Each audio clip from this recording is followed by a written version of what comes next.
And these are the top stories. PDP governors meet Wike over Rivers crisis. Labour Party deeply worried by Supreme Court judgment affirming Tinubu's victory. NLC tells members to shut down Imo State as protest commences today. And fire guts popular market in Lagos, destroys millions of goods. On the foreign scene, Israeli airstrike kills dozens in Gaza refugee camp. Details now.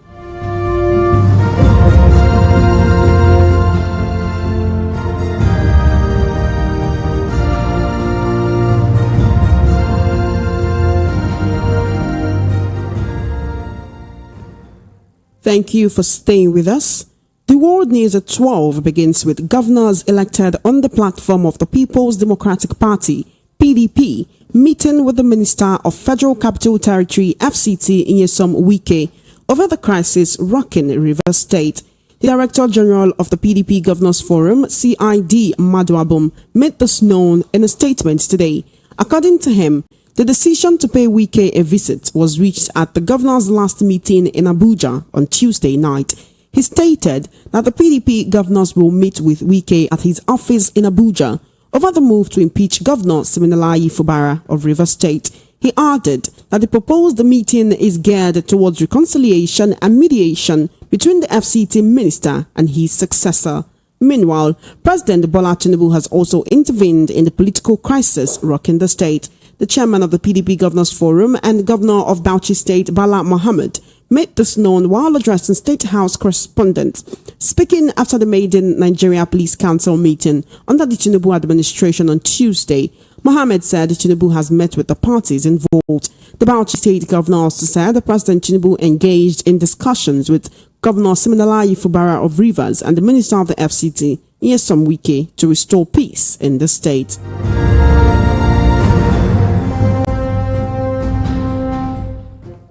Meanwhile, the Labour Party in Lagos says it is worried by the Supreme Court judgment on the appeal filed by its presidential candidate Peter Obi against President Bola Tinubu's electoral victory. The party's chairman in Lagos, Dayo Ekong, said this while addressing journalists on Tuesday evening after the Labour Party's State Executive Council meeting. She, however, said the party will not be deterred. Expressing the party's disappointment with the outcome of the court, Ms. Ekong said the judiciary should always be the last hope of the masses. She said the future of democracy would be more guaranteed if the judiciary could be truly independent and a cornerstone of justice. Ms. Ekong said Nigerians must work tirelessly to ensure that justice is not just a concept but a reality for every citizen. While lamenting the current economic hardship in the country, Ms. Ekong charged the government to put in place masses-friendly policies and programs. Speaking on some alleged imposters parading themselves as leaders of the party in Lagos, Ekong urged the party members and the public not to fall victims to their antics. In the meantime, the president of the Nigeria Labour Congress NLC, Joe Ajaero, has directed all members of the union and the affiliate unions to shut down all sectors in Imo State, including air, land, and its protest today. VOP News learned that Ajaero announced the commencement of the protest at the end of the Central Working Committee meeting held in the late hours of Tuesday, October 31, 2023 in Owerri, the state capital. His announcement comes amidst a court order restraining the NLC and the TUC from embarking on protests in the state. You will recall that the NLC president had accused the Imo State Governor Hope Uzodinma of violating and neglecting workers' welfare.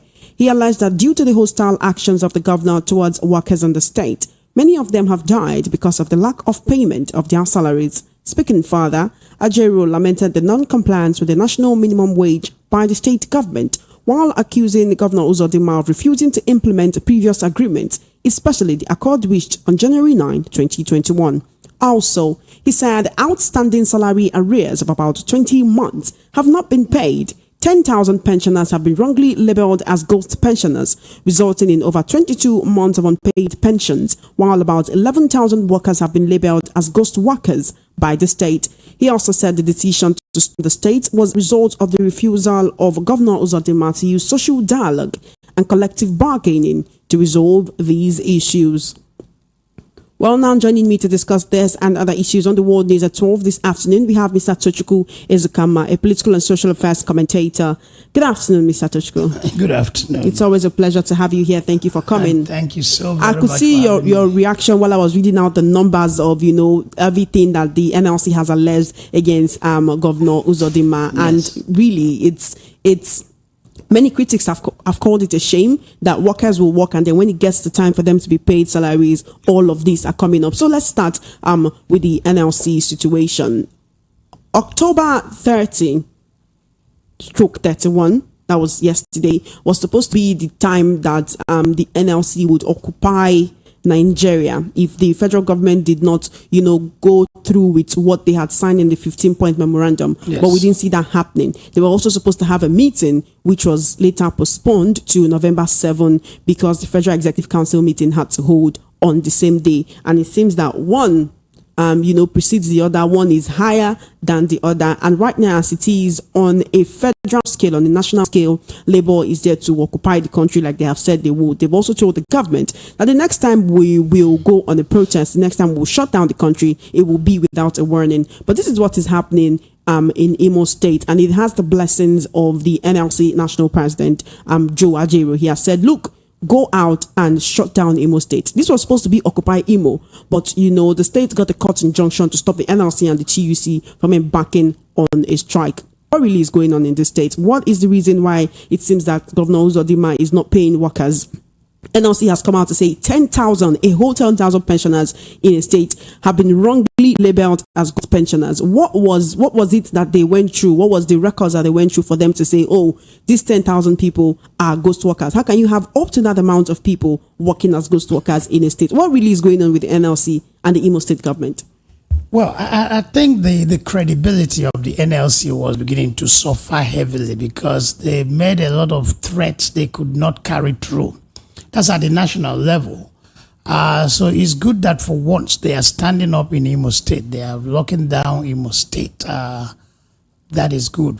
This get Nigerians to get a modicum of respect from Nigerians. It's terrible that a man who cannot pay workers their monthly wages is trying to run for re-election. If you're that mean-spirited, if you're that insensitive, if you're that you just don't care about the welfare of the people, why should you be running for a second time in office? And the problem is not lack of resources. These states have enough, but it's just the waste in governance. We have ghost workers, we have ghost pensioners, but 10,000 pensioners cannot be ghost pensioners. Something is not right. There must have been some kind of manipulation or deliberate attempt to exclude some pensioners from payment. So they need to really rework that. There might be 500, 1,000, 2,000, but 10,000, that's excessive. But they have to start paying the workers their salary. The Bible says lecture, because that demonstrates as a gross demonstration of irresponsibility, insensitivity, greed, and disregard for the welfare of the workers. So let the protest go on.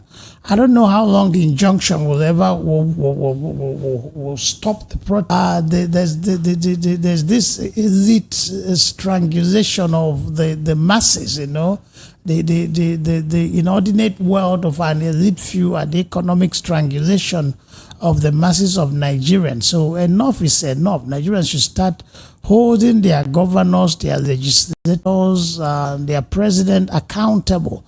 And if this is a way to start it, it's all wonderful. Let them lock down Imo State, lock down the whole of Nigeria, so that the powers that be will know that the people are by their words and actions saying enough is enough. We're talking about the protest, and it's as a way to convey dissatisfaction. Well, breaking news here has it that the NLC president has been arrested in Imo State.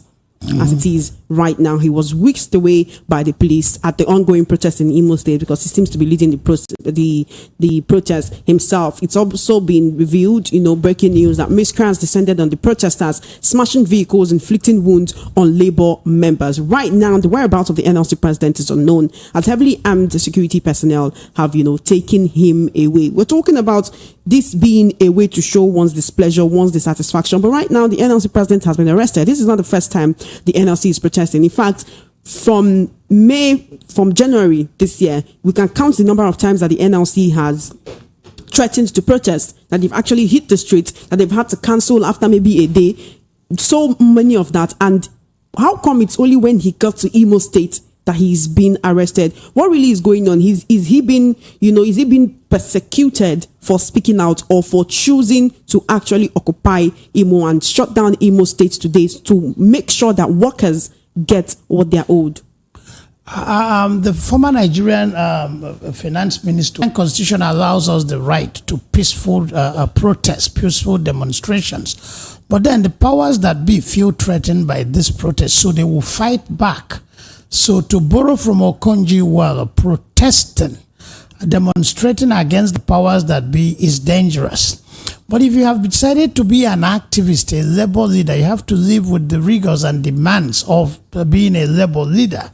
You cannot be a labor leader and don't expect to be arrested, don't expect to be prosecuted, don't expect to be harassed. These are the inherent perils of your job as a labor leader. So I'm not perturbed by his arrest. Let him get arrested. People get arrested.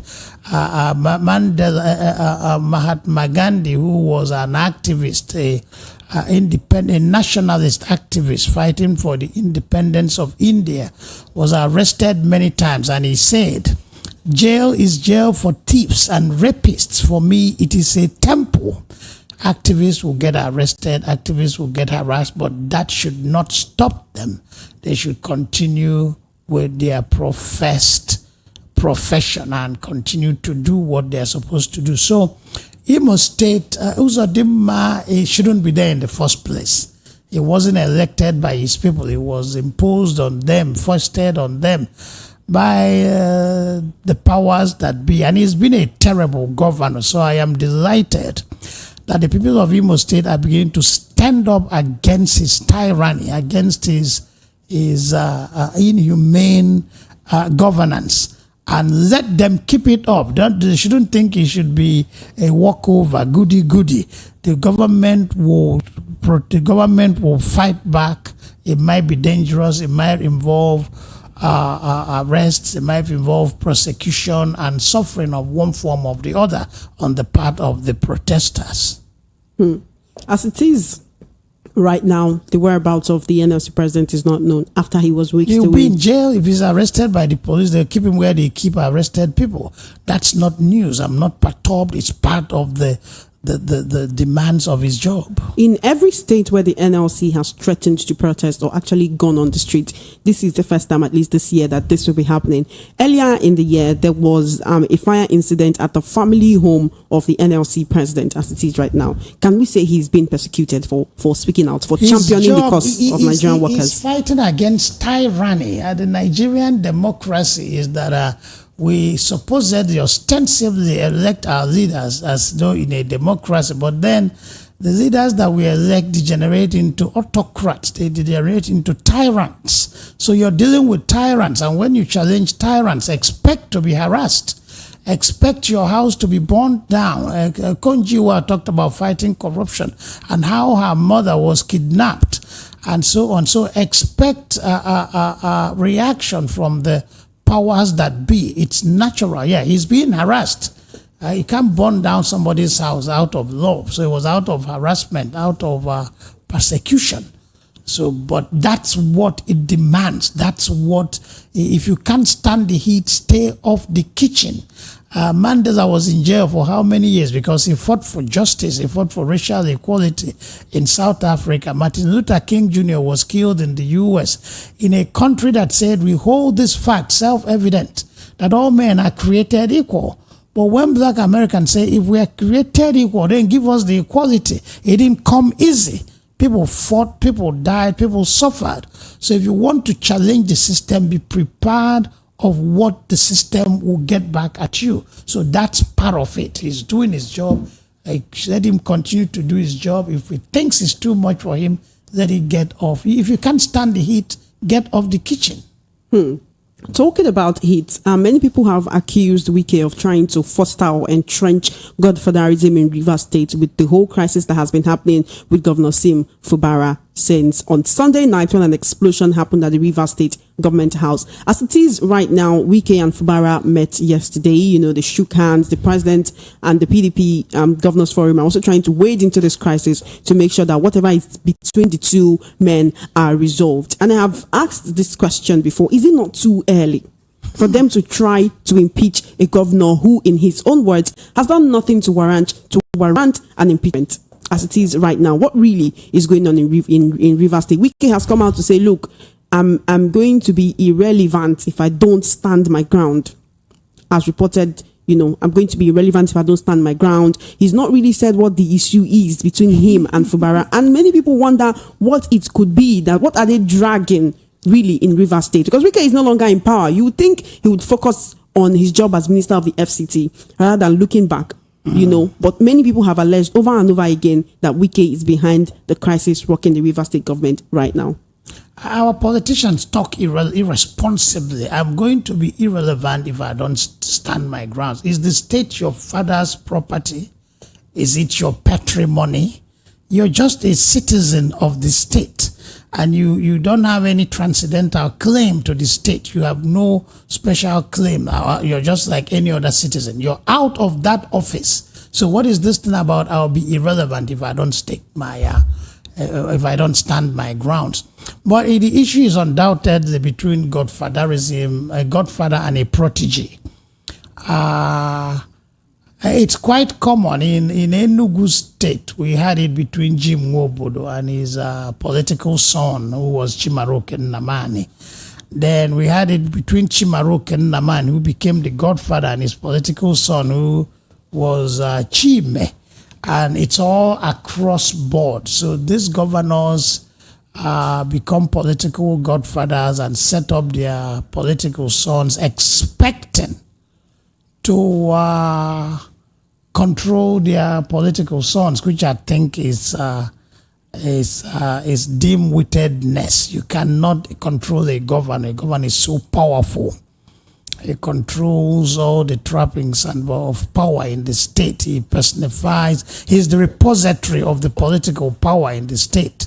He personifies the power of the government in the state. So you cannot teleguide him from wherever you are, Abuja or wherever. So I think it's a monumental mistake to have thought that you can control a governor from Abuja and it will fail. It has to fail. Wike allegedly is demanding that he should be paid, they say, 2 billion naira every month. I don't know if that's true. But the clash is natural. I think Obasanjo tried it with Goodluck Jonathan too, and it failed. That's when he started writing all those letters accusing Goodluck Jonathan of bringing in assassins, trying to rig the election and all that. So what they should do is, what Wike should do is allow Fubara to do his job as the governor. Fubara has not done anything, have not committed any impeachable offense. He should be allowed to serve the people of the state that ostensibly elected him to power. Wike should mind his business.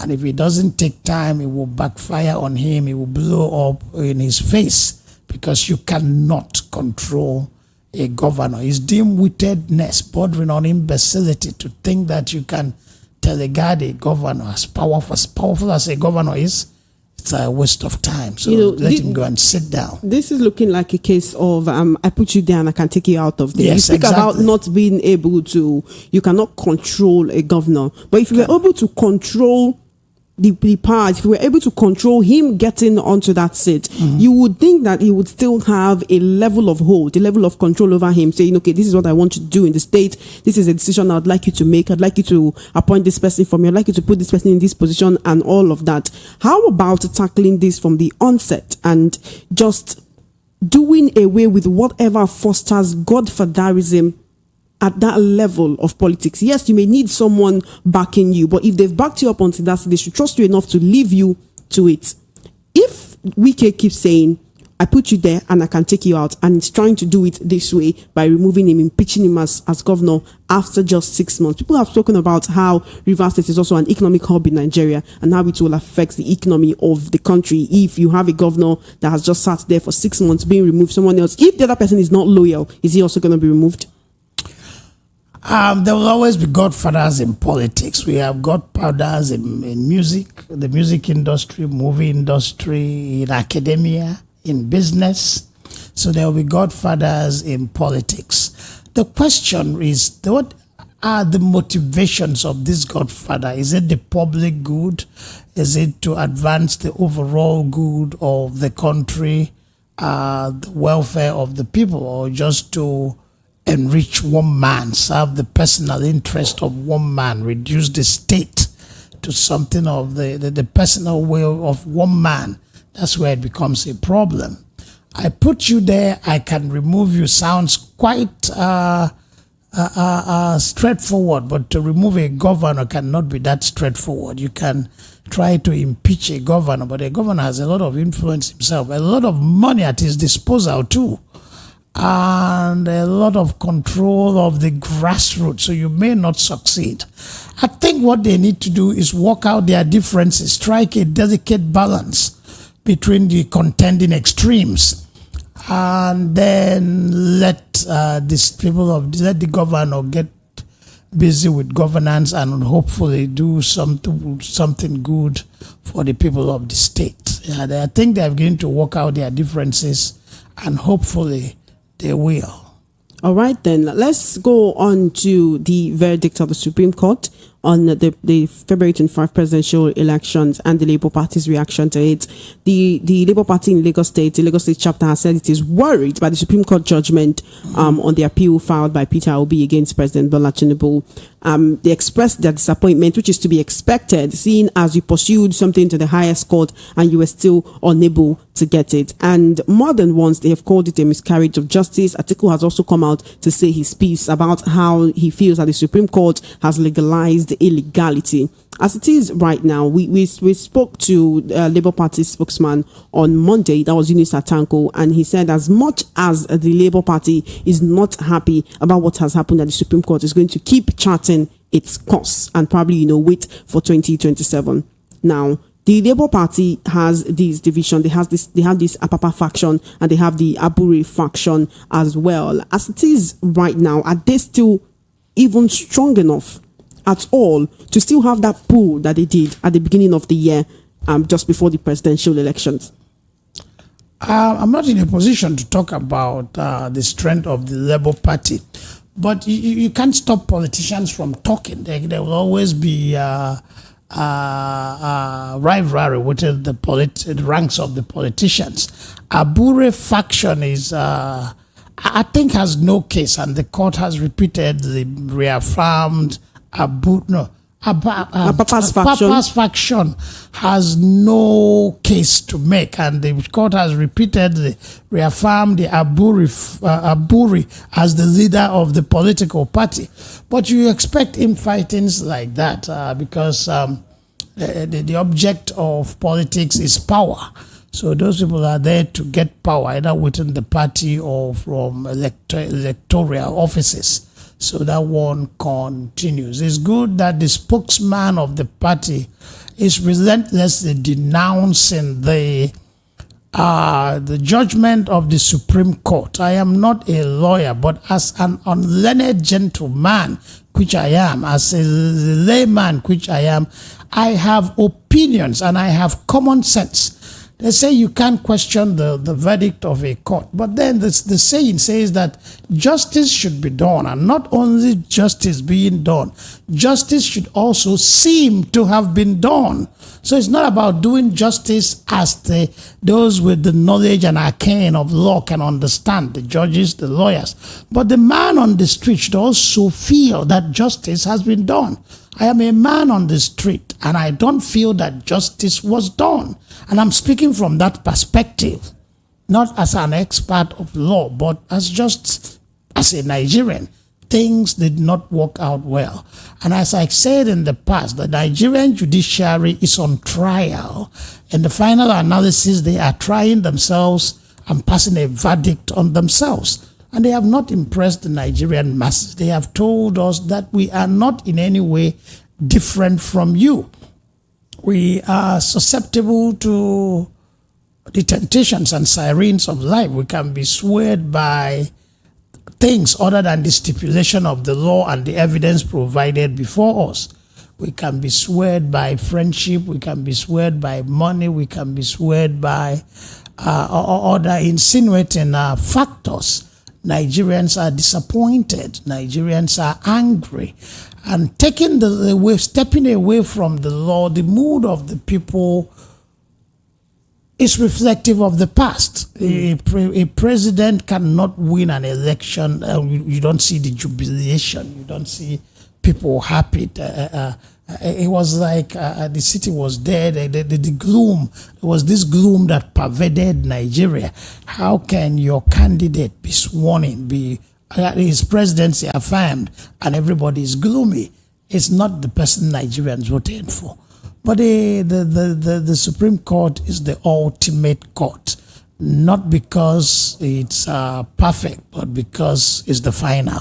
So we have no choice but to accept the verdict. But then we have to continue to speak out, because unity does not have to mean conformity, and peace does not have to mean quietude. Nigerians, this is a democracy, so we still continue to air our opinion, speak out against or in support of what we believe in, or stand for, or stand against. All right, then. Thank you so dearly, Mr. Tuchko Ezokama, for joining me on the World News at 12 this afternoon. You're welcome. I really appreciate your presence, your input, and your analysis. Thank you very much.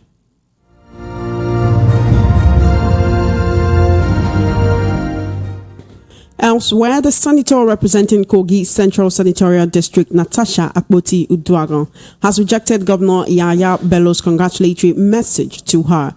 Following the appeal court's judgment that upheld her victory at the National Assembly Election Petition Tribunal, Governor Bello sent out a congratulatory message to the lawmaker.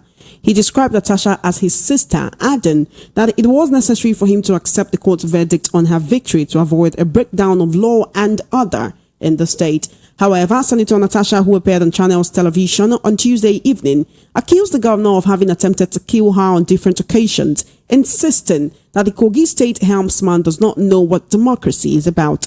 She noted that the day to the election, the governor dug 5 gullies, cutting off 5 roads, and that was just to prevent election from going on and probably to endanger her life.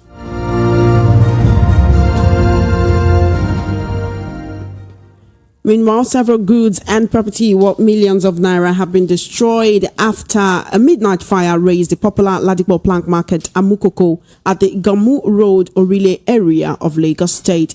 The Permanent Secretary of Lagos State Emergency Management Aid Authority, LASEMA, Dr. Femi Oke Osayintolu, who confirmed the incident on Wednesday morning, said there was no report of any loss of life. According to him, the agency responded to distress calls and arrived at the scene of the incident to discover that the plank market was being gutted by fire. Though the cause of the fire could not be ascertained, eyewitnesses said it started around 12:30 a.m. in the main market. The LASEMA, the Lagos State Fire Service, and the Federal Fire Service, as of 6 a.m., were still battling to put out the raging fire, while rescue operations continued. On the foreign scene, an Israeli strike targeting a Hamas commander on Tuesday has seen dozens of people killed in the Jabalia refugee camp in northern Gaza. The Jabalia refugee camp is said to be the largest refugee camp in Gaza, and it is home to thousands of civilians. Israel, in its aim to destroy Hamas, the Palestinian militant group, has intensified its bombardment in the area. Gaza's Hamas-run health ministry revealed that 50 people were killed and 150 people were wounded. A nearby hospital, however, stated that it received 400 casualties, including 120 victims. According to a statement by the Israel Defense Forces (IDF), the airstrike targeted and killed Ibrahim Biari, whom it described as one of the Hamas commanders responsible for the October 7 attack on Israel, which left about 1,400 people dead and hundreds taken hostage. And that's it on the World News at 12. Just before we wrap up, let's take a look at the top stories again. You heard that PDP governors have met Wike over the River State crisis. A Labour Party is deeply worried by the Supreme Court judgment affirming Tinubu's victory. NLC tells its members to shut down Imo State as protest commences today. And fire guts popular market in Lagos, destroying millions of goods. On the foreign scene, Israeli airstrike kills dozens in Gaza refugee camp. And that is a wrap on the World News at 12. My name is Ijeoma Innocent. Please follow our social media handles at VOP903FM. For coverage of your live events and brand news mentions in our news bulletins, do send the mail to news@voiceofthepeople.ng. Good afternoon and thank you for listening. Please stay tuned. Matters comes up next.